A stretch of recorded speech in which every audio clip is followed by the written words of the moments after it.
Good morning dear student of 9th class. विद्यार्थियों, आज हम जिस टॉपिक के बारे में पढ़ेंगे, ठीक है, जल पदार्थ की तीन अवस्थाओं में पाया जाता है। जल हम सबको पता है कि जल पदार्थ की तीन अवस्थाओं में मिलता है। ठोस अवस्था जो बर्फ़ के रूप में होती है, द्रव अवस्था जल के रूप में पानी के रूप में जो हम पीते हैं, और गैसीय अवस्था वाष्प के रूप में पाई जाती है। पदार्थ की भौतिक अवस्थाओं को दो प्रकार से हम परिवर्तित कर सकते हैं। जो पदार्थ को तीन अवस्थाएं होती हैं मुख्य रूप से, ठोस, द्रव और गैस, और इनको हम मुख्य रूप से दो प्रकार से परिवर्तित कर सकते हैं। पहला, तापमान में परिवर्तन करके।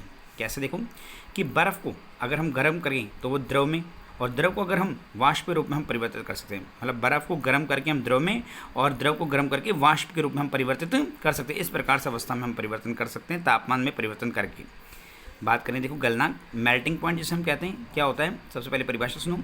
वह ताप जिस पर कोई ठोस पिघल करके द्रव बनता है, वह तापमान जिस पर कोई ठोस पिघल करके द्रव बनता है, उस ताप को पदार्थ का क्या कहते हैं? गलनांक कहते हैं।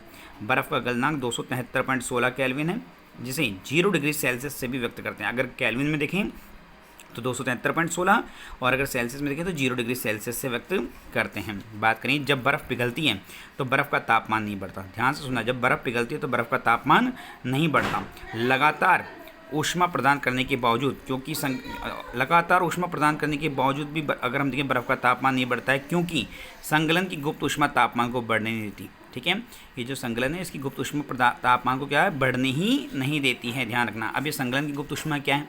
ठीक है, इसकी परिभाषा सुनो कि वायुमंडलीय दाब पर 1 किलोग्राम ठोस को, ध्यान से सुनना, वायुमंडलीय दाब पर 1 किलोग्राम ठोस को उसके गलनांक पर द्रव में बदलने के लिए जितनी ऊष्मीय ऊर्जा की आवश्यकता होती है, उसे संगलन की गुप्त ऊष्मा कहते हैं।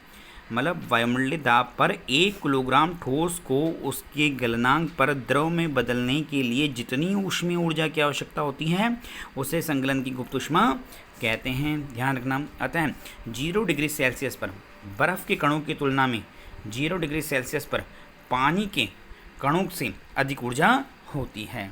तो ये थी संगलन की गुप्त ऊष्मा। बात करते हैं क्वथनांक। क्वथनांक क्या होता है? देखो कि वायुमंडलीय दाब पर वह तापमान जिस पर द्रव बनने लगता है, किसी भी वायुमंडलीय दाब पर वह तापमान जिस पर कोई द्रव उबलने लगे, उसे हम जो है अगर हम देखिए क्वथनांक कहते हैं। बात करें जल के क्वथनांक की, तो आप सबको पता है कि जल 100 डिग्री तापमान पर उबलने लगता है। ठीक है, अगर हम देखिए वायुमंडलीय दाब जो होता है 273 और प्लस 100 डिग्री, तो 373 केल्विन जल का क्वथनांक है केल्विन में, और अगर सेल्सियस में देखें तो 100 डिग्री सेल्सियस। बात करें वाष्पीकरण की गुप्त ऊष्मा क्या होती है? देखो कि वायुमंडलीय दाब पर 1 किलोग्राम द्रव को उसके क्वथनांक पर वाष्प में बदलने के लिए जितनी ऊष्मीय ऊर्जा की आवश्यकता होती है, उसे वाष्पीकरण की गुप्त ऊष्मा कहते हैं। फिर से सुनो, वायुमंडलीय दाब पर 1 किलोग्राम द्रव को उसके क्वथनांक पर वाष्प में बदलने के लिए जितनी ऊष्मीय ऊर्जा की आवश्यकता होती है, उसे वाष्पीकरण की गुप्त ऊष्मा कहते हैं। अब देखिए, बात करते हैं, जब जल को उबाला जाता है तो उसके तापमान में वृद्धि नहीं होती। जब जल को उबालते हैं, ठीक है, 100 डिग्री, तो उसका तापमान 100 डिग्री रहता है, क्योंकि वाष्पीकरण की गुप्त ऊष्मा पानी के कणों के आकर्षण बल को क्या करती है? तोड़ती है।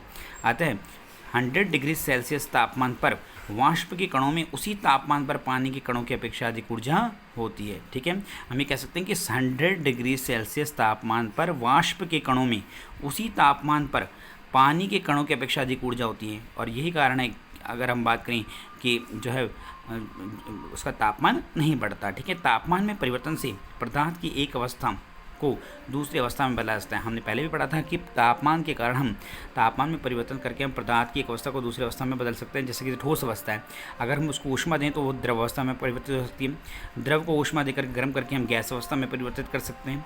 गैस को ठंडा करके हम द्रव अवस्था में परिवर्तित कर सकते हैं, और द्रव को ठंडा करके हम ठोस अवस्था में परिवर्तित कर सकते हैं। इस प्रकार से पदार्थ की एक अवस्था को दूसरी अवस्था में परिवर्तित किया जा सकता है। आज का टॉपिक यहीं समाप्त हुआ। हम फिर आएंगे नेक्स्ट टॉपिक के साथ नेक्स्ट वीडियो में। Thank you.